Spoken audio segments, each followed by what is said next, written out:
and let us all do we can to build a better future.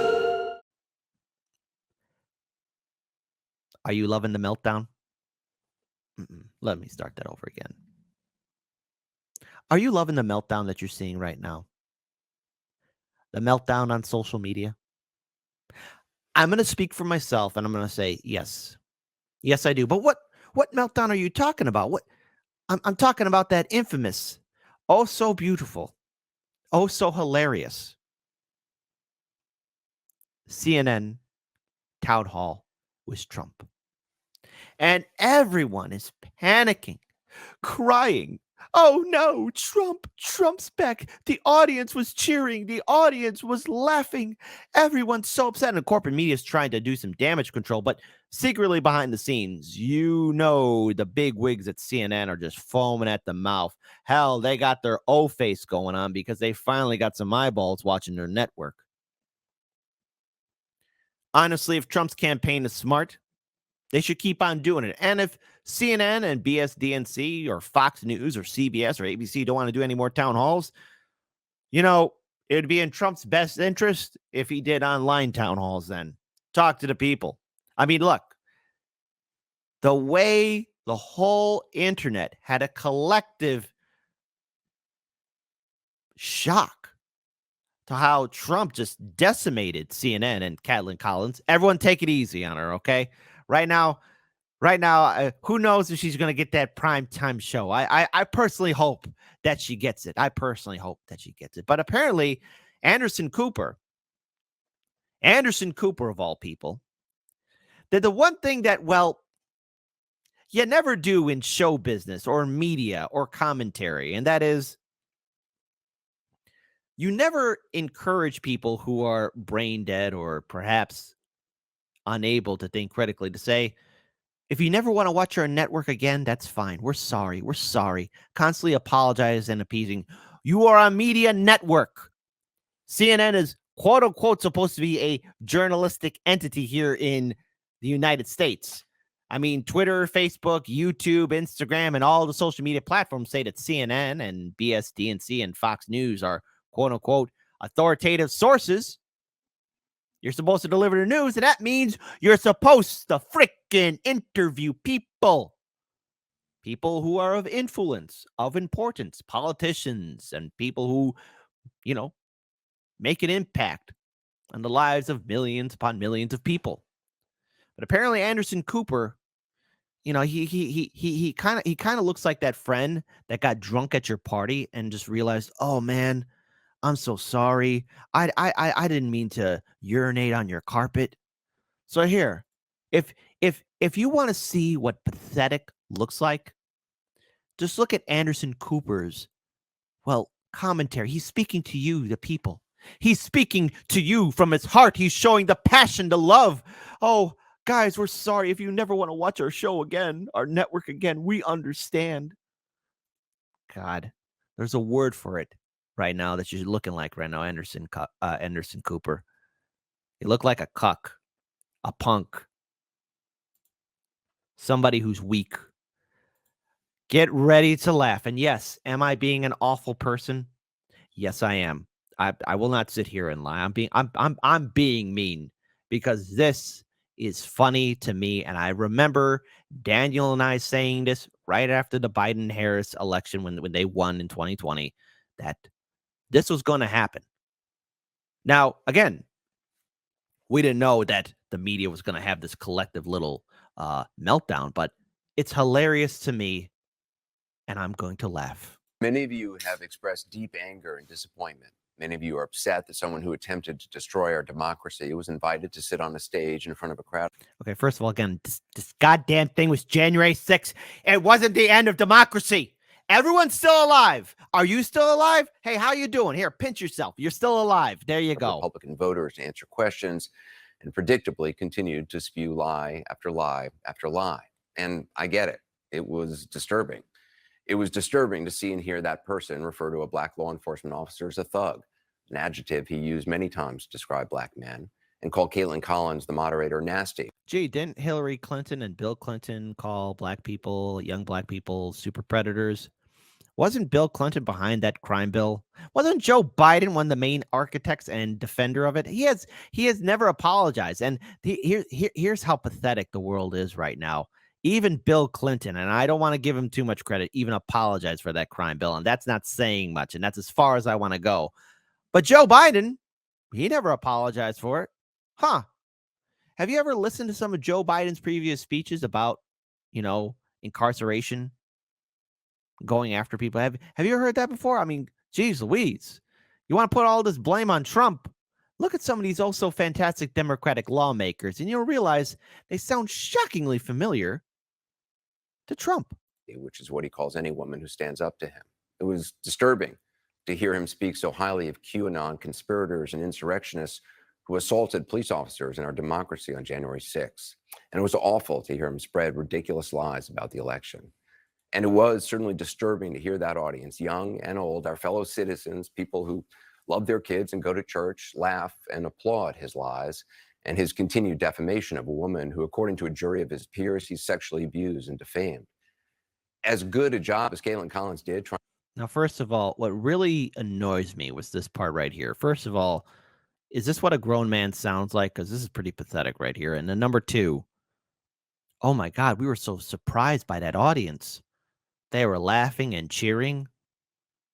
You know what he's kind of secretly saying there, which sounds Orwellian from my perspective. And again, this is my perspective. I'm trusting you, my viewing audience, to come up with your own conclusion. And I'm going to rewind it. But it sounds like these are your friends and neighbors. Don't trust your friends and neighbors. Be paranoid. Be alert. Keep an eye out. Find out who's not walking the norms of the neoliberal narrative. Here, I'll play it again. He's saying these are our friends and neighbors, our loved ones. If you don't think corporate media doesn't have an agenda or secretly wants to plant messages in your mind so that you could think just like the neoliberals do, I mean, come on, they do it. Here, we'll rewind it just so you hear it again. Going at these are your friends and neighbors. Lies about the election. And it was certainly disturbing to hear that audience, young and old, our fellow citizens, people who love their kids and go to church, laugh and applaud his lies. Did you hear that part? Did you hear that? Keep an eye on everyone, especially if you're the vote blue no matter who crowd. Oh, is this person a Trumper? Oh, this person's an independent. They're not going to vote Democrat. Got to keep an eye out. Cancel, cancel, cancel. This is why I'm against cancel culture, folks. And his continued defamation of a woman who, according to a jury of his peers, he sexually abused and defamed. As good a job as Caitlin Collins did trying to fact check him, it is impossible to fact check fully because he lies so shamelessly. Now, just to remember, you guys way back in 2016 gave Trump free press for his empty podium. Okay, you guys were all on board of that. And trust me, during the Trump years, CNN was ranking in the views. Anderson, listen, let me explain show business to you. Okay, buddy, pal? You guys are losing the views. You don't have the eyeballs. You need Trump. You need that drug, baby. You need that injection, baby. That's what you need. That's what CNN needs. Don't play stupid with me.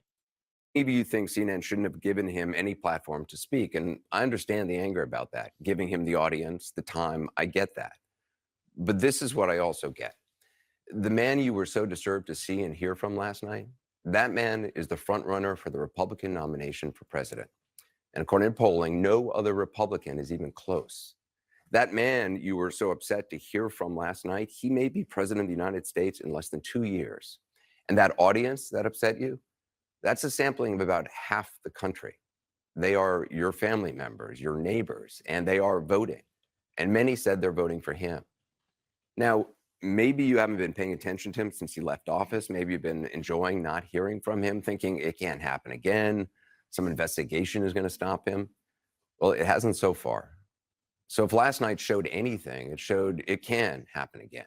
It can happen. God, they make Trump sound like he's Hitler, okay? Look, I'm going to let you all in a little shocking secret about American history. We have had genocidal presidents before, okay? We've had presidents that signed the orders to destroy Native American nations, okay? Genocide, destruction. Yes, Trump should be the last person in the White House. But let's look back at U.S. history and the presidents who signed the orders to go after the free nations.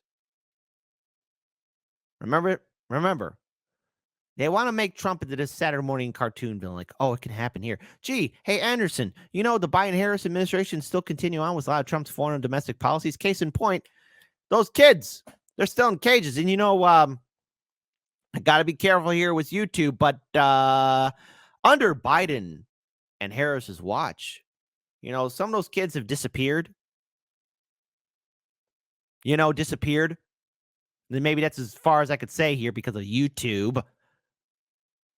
But it doesn't take a big brain genius to figure out what's going on, how families are being separated. Plus, again, let's talk about the foreign policies. The Biden-Harris administration are still implementing the war on drugs, coups, regime change wars, and sanctions in Central and South America, which is causing political instability in the first place. There's a reason why there's a border crisis, because the United States is causing chaos in other people's backyards. They don't tell you that on CNN. It is happening again. He hasn't changed, and he is running hard. You have every right to be He's running hard. That's what she said. I'm sorry. I should be more mature. Outraged today and angry, never watch this network again. But do you think staying in your silo and only listening to people you agree with is going to make that person go away? Oh, Anderson. If you never want to watch our show again, we understand. We understand. We understand. God, what a little crybaby. But I do have to agree with him with one thing. Like, hey, you think staying in your silo, being underground is going to protect you? No. I want to give a shout out to Roger Meadows, who tipped $2. Trump lies like CNN. They mad because he's beating them at it. And Trump knows show business, my lovelies. Trump knows show business. And I, for one, will not underestimate him. Now, the purpose of this show is, again, to cover corporate media as well as this election cycle. And I'm not going to tell you how to vote, but I found something interesting. I want to give a huge shout out to this person as well. Angel Rivera, thank you so much for capturing this gem. Breaking news. And now this came out yesterday. Morning Joe, it was reported that Jeffrey Katzenberg will provide whatever money is needed from his fortune to defeat Donald Trump. This tells me that the middle-aged McCarthyites, the Young Turks, will go into overdrive. Overdrive on the anti-Trump videos. Here, so folks, if you thought TYT was insufferable, wait till they get that injection from Jeffrey Katzenberg. Now, again, I don't know if Katzenberg got his investment back with TYT, because that network, it's been a struggling. If you thought TYT might have been a shill for the Democratic Party, y'all ain't seen nothing yet. As soon as Cenk gets that big cash, it's like, whoa. There you go. So here, let's hear this with Morning Blow. There's breaking news. It just broke across Financial Times. Jeffrey Katzenberg, this morning, news breaking, said he will do whatever it takes. He will provide whatever money is needed from his fortune to make sure Donald Trump is not elected president of the United States. Do you know how many people are waking up this morning saying that? Do you know how many people are waking up this morning saying, you know what, I need to get involved in 2024 and stop this fascist? Dude, hey, Morning Blow. Do I need to remind you of when Trump was winning in 2016, when you were so excited to have him on, and how you were even considering being part of his administration? Dude, you were sniffing Trump's crotch like a dog. And what about you and your friend, Mr. Douche? Remember when he said, I don't like Bernie Sanders. He's so crazy, that socialist. I'd vote for Trump. And then, Morning Joe, you had to ring him in. You had to ring him in because you were live on air. Remember that? Calling Trump a fascist. Well, that's easy to do. But, buddy, you ain't no saint. Mika, blink twice if you need help. Stop this liar. Stop this guy who elevates Vladimir Putin and trashes America and calls it the greatest threat to Western civilization. No, Trump didn't say that. You got me defending. I won't get angry. I won't get angry. Now, look, I'm not voting Republican and I'm not voting Democrat. I'm voting independent third party. But again, consistency is key. Okay? And to be very clear here, Trump said, especially when it came down to the conflict in Ukraine, I want people to stop dying. Now, I don't know how authentic he truly is. I really don't care because he's part of the Republican Party. And anyone who's part of the Republican Party, I view them the same as the Democratic Party. Both parties are filled with scumbags. Don't waste your time supporting it. But again, do you hear any other politician saying, I want people to stop dying? I want the war to end? Great. Because we're wasting billions of dollars. You know, when we ask for Medicare for all or student debt forgiveness or investing into our infrastructure, these politicians say, oh, that's just too expensive. We hear jagoffs like Morning Blow and all his fantastic friends say, oh, we can't do it. It'll bankrupt the country. Then how is it we're finding this money for Ukraine? Don't play stupid with me, buddy. There is this morning a lightning bolt going through the American electorate, and it's reminding everybody the stakes of a second Donald Trump presidency. So last night, bad for democracy, bad for media, but even worse, Jackie, for Donald Trump. And you. Yeah, great, whatever. All right, so you know, gotta get that Kassenberg cash, right? There you go. You gotta get that. You gotta get that Kassenberg cash, right?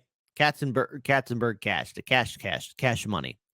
So I'll pull up this video here as well because again, you got so many people being brain dead and panicking about Trump. You know, and it comes as no surprise that Trump's running again. The guy has an ego the size of a galaxy. Of course, if he was going to lose in 2020, he's going to run again. And everybody's trying to throw everything at him. But guess what? They really can't go full on throttle to stop Trump from running for a re-election because, unfortunately, folks, these same politicians are just as bad. And if they were to really drop the hammer, it means they also have to be held accountable for their actions. Remember, when you go to sleep tonight, just remember there's people worse than Donald Trump out there. So I want to pull up this right here. A shout out to Angel Rivera who says, the world leaders are scared to death that Trump could actually end the Russia-Ukraine war. From our friends at CNN.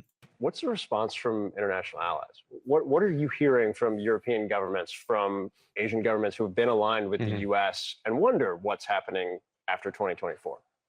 Listen, outrage and fear, because their fear is if Trump is reelected, that the U.S. and perhaps its allies will stop supporting Ukraine. Listen, Trump used a both sides approach to that war that does not align with the facts.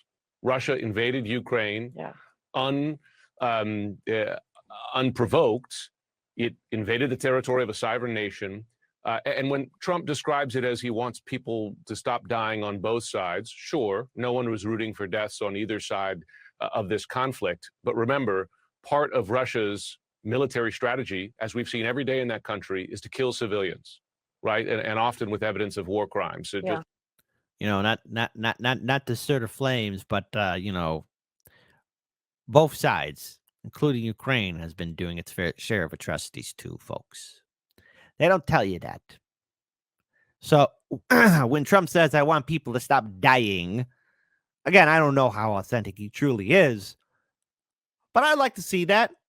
I'd like to see this war stop. And what CNN will never tell you, and I urge all of you to follow Unusual Whales on Twitter, but I keep telling this story, and I want you guys and gals to remember it always. As those Russian tanks were getting close to the border of Ukraine, our politicians in the United States Senate and House, both Democrat and Republicans, were made aware that that was happening through advisors or third-party individuals. And what did our fantastic politicians do? Did they call for Congress and Senate to come together so they could start doing diplomatic missions to stop this war from happening? Or B, did they call up their brokers and decided to start selling their stocks and bonds and make a killing in the military-industrial complex? The answer is B. A lot of our oh-so-fantastic senators and U.S. House representatives in the Democratic and Republican Party made a huge killing in insider trading as the war, just before the war started and as the war continued on. So, I don't think CNN will ever tell you that. So go to Unusual Whales on Twitter, and you get to find your fantastic senator or House representative, and you get to see how much money they are making in insider trading. Just tell the stories and remember the stories from Bucha of rape, of men, women, and children killed in the most horrible ways, and daily missile and bombing attacks. And the way they're reporting this too, they're making it seem like Trump is the president right now. This is how triggered CNN is. They're like, oh no. Target civilian infrastructure, right? So Trump's both sides' description of that war does not align with the facts or reality. Yeah. Of course, CNN lives in its own reality too. Now, of course, I want to pull up this article here where Kathleen Collins did the terrible, I'm sorry, god awful, I'm sorry, no. She did okay. She did all right. Kathleen Collins calls Trump town hall and major inflection point ahead of the 2020 GOP primary. So what did old Cat say? CNN's Kathleen Collins called the network's town hall with former President Donald Trump, which she hosted. What are you doing?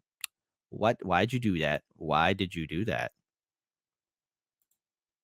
I don't know why it refreshed itself. So anyways, called the network's town hall with former President Trump, which he hosted in New Hampshire on Wednesday, a major inflection point ahead of the 2024 Republican primary. So about last night, the 70 minutes I spent on stage in New Hampshire with former President Donald Trump was a major inflection point in the Republican Party's search for its nominee. It's Trump. Trump's going to win the nominations. There you go. And potentially the starting line for America's next presidential race. So there we go. Collins then added, it's important to remember that Trump is the current GOP frontrunner, even though he's running the 2024 race while being criminally indicted, found civilly liable, and under investigation for everything from his handling of classified documents to his business empire. Nothing's going to happen to him, Cat. Cat, listen to Kit. Nothing's going to happen to him. He's going to be fine. He's going to be okay. He was impeached not once but twice. You think he cared? That's water off a duck's back. It's water off a duck's back. Come on. Someone raised concerns ahead of the CNN town hall about airing the event live because AOC got triggered. She got so like, oh, that makes me so mad. And giving the controversial former president the airtime. And the network came under fire in the aftermath following Trump's on-air remarks. Well, that's because they threw old Catelyn, in the den with Donald Trump. Plus, I think Donald Trump had a vendetta to deal with her. I played a video of her earlier when she was, or on yesterday's show, interrupting Trump as he was doing a press conference. He was just so annoyed. And he came with receipts. He came prepared. Catelyn, I don't think you were prepared. So again, the former president during the town hall refused to rescind his assertions. Again, he wasn't going to do that. He also dissed Collins as she questioned him and attacked writer, Jean Carroll. Again, after a jury found him liable for abuse, liable, not guilty, liable, in her federal lawsuit earlier in the week. So there you go. There you go. And of course, everyone's still triggered. Frustration at CNN boils over with Trump town hall. Everyone's easily triggered. Everyone's offended. CNN, but here's the thing. CNN won big. Hold on, look at this. CNN won big. Ratings for its controversial town hall with former President Trump. Trump brings in the views. So on the one hand, CNN's like, oh my God, I can't believe Trump was saying all those things. On the other hand, CNN's also like, oh wow, finally, we got people watching us again. We're relevant again. Thank you, Trump. They probably sent a thank you letter to Trump, And again, it also outraged some of its own talent. First of all, the talent needs to learn to shut the hell up. All right. CNN is not a journalistic entity. All right. They say they are, but they're owned by corporations. Okay? See, not journalists. They say own talent. Thank you, Hill, for writing this like this. Okay? So look, first sentence right here. CNN won big ratings for its controversial town hall with former President Trump, but also outraged some of its own, not journalists, not reporters, not private investigators, not people who are writers, own talent. So it also outraged some of its own talent for essentially handing over its platform to the GOP presidential frontrunner and his supporters for an hour. Now look, they should be loving this. 3 million people watched on Wednesday. Okay? And it saw a 300% increase from a typical weeknight at 8 p.m. for a network consistently running behind Fox News and BSDNC. So first of all, CNN management, I'm not going to tell you what to do, but you need to slap the talent. Tell them they need to know their role. Don't you know? You're not a media outlet. You're not a journalistic outlet. You're a corporate entity. So everyone's panicked. Everyone's triggered. Everyone's triggered by Trump. Everyone's panicking and crying. They all need to learn to calm down. That's the truth of it. What's the big takeaway? Get ready to see more meltdowns as Trump does his speeches. Dare I say it, maybe he'll do his own online town hall. Maybe something else will happen. Who knows? But this is the state and sad affairs of our media. They're not here to inform you. They're here to cry to you and say, oh gosh, we're sorry we showed that to you. These people are not serious. This is why we need independent media. And we're going to be covering the 2024 election cycle. Folks, think for yourselves. Break away from the two-party system. Support independents. Support third parties. And support citizen ballot initiatives. Now more than ever, break away from voting Democrat and Republican. And when it comes down to corporate media, you could just give them the middle finger.